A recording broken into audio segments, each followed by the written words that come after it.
Msiba unapotokea watu wote huwa wanashiriki kwa kweli. Sijai kuona sehemu yoyote mtu amezuia mtu asiende msibani au asishiriki kwenye msiba, kwa sababu Mzee Mtei amekuwa governor wa BOT wa kwanza katika nchi hii, amekuwa waziri wa fedha, amefanya kazi IMF, amefanya kazi East Africa Community.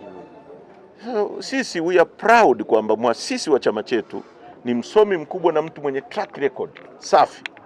Kwa mengine tutazungumza. Kwa hiyo msiba huu ni wa wote na wote wana haki, hata wale tusiopendana nao watakuwa na nafasi yao hapa, wala hatuwezi kuwazuia, kwa sababu rafiki yangu sio necessarily awe rafiki yako, anaweza kuwa adui yangu akawa rafiki yako. Kwa hiyo wengine ni watu wa familia, na sisi kuna mipaka kati ya chama chetu na family na watu wanaokuja hapa. Makamu mwenyekiti, ratiba rasmi haijatoka ya kusema kwamba tumepewa saa moja.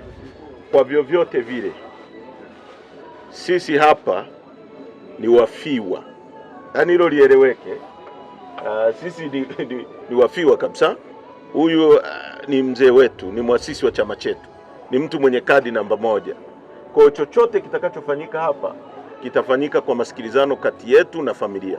Sisi ni sehemu ya hii familia, ni sehemu. Huyu mzee ukimuuliza maisha yake kabisa tangu astaafu serikalini ni Chadema. Kwa hiyo hakuna mtu hapa ambaye amekuja hivi na ambaye no, hiyo haipo. Tuache hayo mambo ya mtaani, tutapata nafasi ya kutosha, na hata kwenye tukio lile rasmi kabisa nina imani na nina uhakika kwamba Chadema itakuwa visible na itapata nafasi ya kutoa message kwa ajili ya mzee na kwa ajili ya Watanzania. Kisheria court injunction inaweza kudumu kwa miezi 6 peke yake.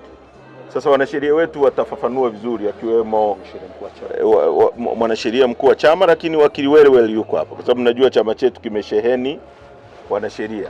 Sasa unapofanya matukio ya hira, mwisho wa siku unakuta huja update vile vitu, na mpaka ina elapse muda ule wa injunction unaisha, hawakuwahi kuenda kufungua tena hilo zuio ambalo hawawezi tena kuliomba.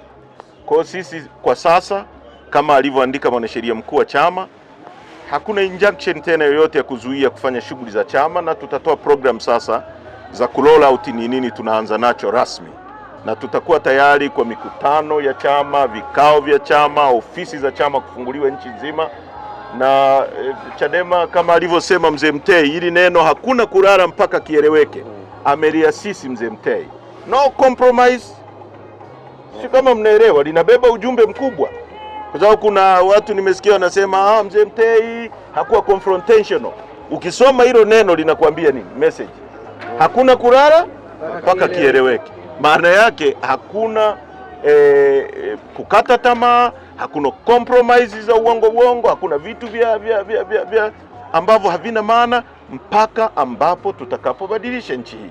Kwa hiyo sisi tutaenzi hili neno rasmi, kwa sababu sasa kama chama kitakuwa hakina zuio, watakao kuwa natufanyia fujo kama mausidi ambao umeona nchi nzima.